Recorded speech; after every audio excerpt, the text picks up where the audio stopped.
ঘাটাইলে অবৈধ ইটভাটায় পড়ছে বনের কাঠ, যেন দেখার কেউ নেই।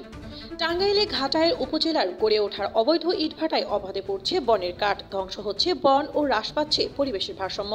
যেখানে পরিবেশের ভারসাম্য রক্ষায় 25% বন থাকার কথা, সেখানে দিন দিন অবৈধ ব্যবসায়ীরা বন কেটে লাকড়ি বিক্রি দিয়েছে এসব অবৈধ ইটভাটায়।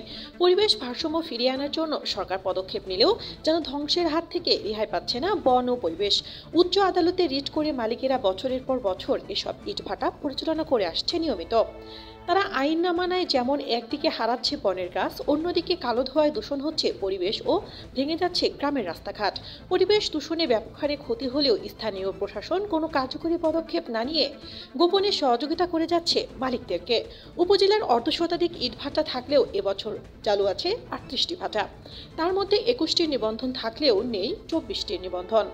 বংশায় ইটভাটায় গিয়ে দেখা যায় ভাটার চারপাশে বন থেকে চুরি করে আনা গাছের স্তূপ। বিধি অনুযায়ী কয়লা দিয়ে ইট পোড়ানোর কথা থাকলেও আইন অমান্য করে বনের কাঠ দিয়ে ইট পোড়ানো হচ্ছে ইটভাটায়।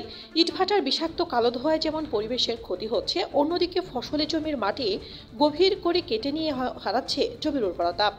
অবৈধ মাটি ও লাকড়ি আনার ফলে গাড়ির চাপে গ্রামের রাস্তা ভেঙে যাচ্ছে, এতে মানুষের চলাচলে অযোগ্য হয়ে পড়েছে।